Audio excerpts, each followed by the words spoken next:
on. Who's all in the house? Huh? Who's all in the house? It's me. Now to some very graphic video just released from Phoenix police. Yeah, this is from that ambush and deadly standoff Friday where 9 officers got hurt. Jamie Soretta is in the newsroom. This is tough to watch, Jamie.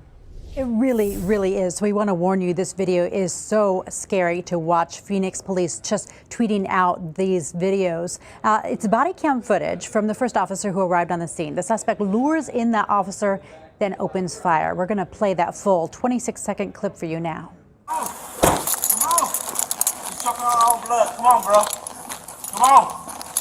Who's all in the house? Huh? Who's all in the house? It's me. Who's you? No.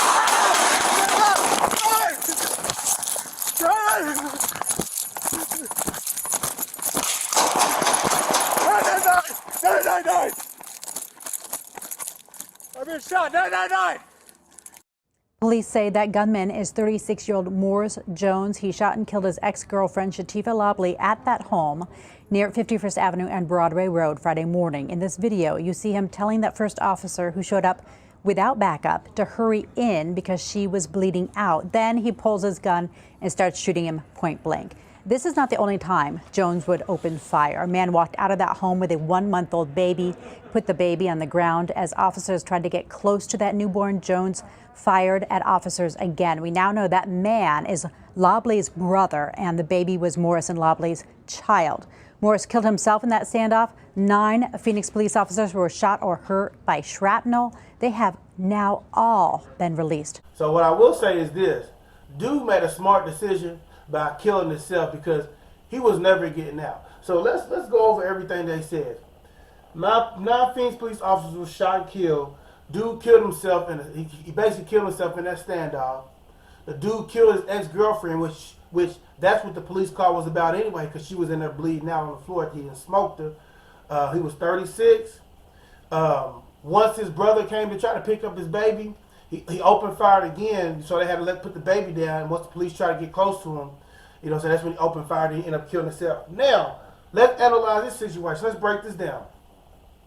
Before we even get into the meat and we get into could it be his baby, why he did it, or such and such, I'm gonna break down this shit. So first off, the first mistake dude made was calling the police over there and him not having somebody set up to ambush the police from the back whenever they showed up. So you could have called the police over there, and then once they came knocking on the door, somebody could have came behind the police and ambushed the police from behind, and then bam, you know what I'm saying? You could have got it that way. That way, you're off camera, this, that. The second mistake you made, bro, was when you shot at the police officer at point blank range, bro, you didn't really hit him. Now, it didn't really tell where the police officer was hit. It looked like he was hitting his arm, because if you watch the video when he's running, it looks like, I think, maybe his right arm, like his right arm was slumped. So he probably got drilled all up in his shoulder or some shit like that and whatever. So, and then the last mistake was, if you knew you was going to off yourself, if you knew you was going to kill yourself, bro, if you knew that in your head, okay, I'm going to smoke my damn self. I ain't getting out of this. I ain't never getting out of jail. I'm smoking myself. You should have never let somebody walk out with the kid.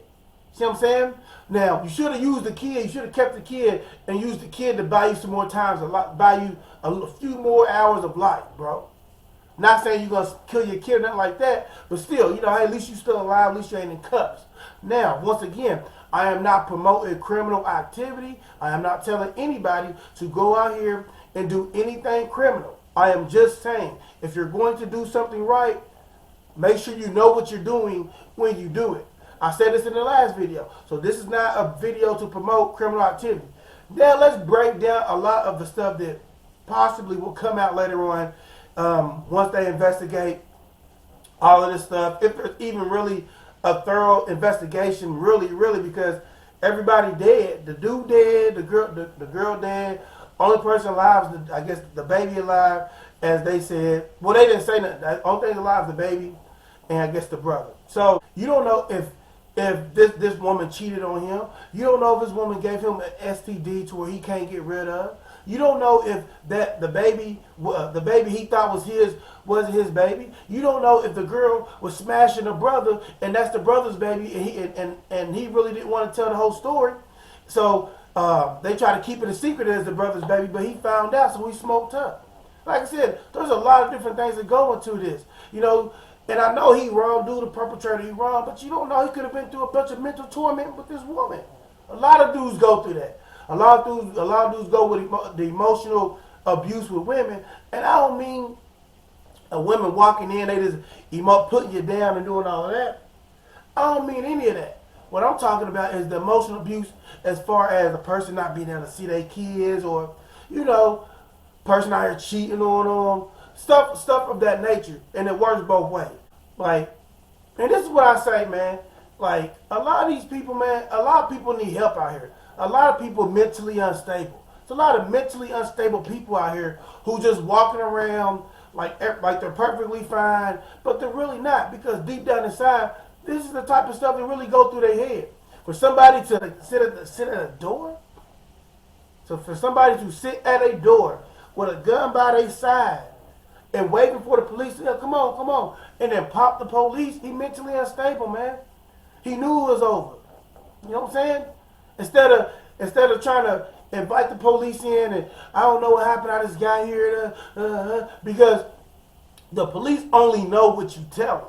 And that's what people don't understand. They only know what you tell them, and they only know what the eyewitnesses tell them also. So if the eyewitnesses is like, okay, well, I heard gunshots in this apartment. I didn't see nobody leave the apartment. I didn't see nobody enter the apartment. Once I heard the gunshots, I looked outside at where they came from. I didn't see no activity at all, no cars, nobody running, no anything. You know? That's the only way you really get caught, and when you tell on yourself, and when your story don't equal up to the crime scene. So that's how you get caught. So, but yeah, this is a whole tragic situation. But once again, mental health, man, is a major problem. And people keep thinking that these dudes who talk crazy, or these women that talk crazy, or people who just talk crazy in general, like, yeah, I'm gonna smoke him, yeah, I'm gonna do that, people really got problems. People really will do that stuff, man. So leave a comment in the comment section below. Let me know what you think about this video. Let me know what you think about this whole situation. If you haven't subscribe to the channel. Make sure to like the video so we can get the algorithm going for this video. And if you're new to the channel, know we post daily. We post these every day, daily. If you want me to react and give my personal constructive criticism and feedback and breakdown of a situation, hit the email, YPDWallz@gmail.com. Make sure you write in the subject line, YouTube video that I want you to do something to. With that, I'm out.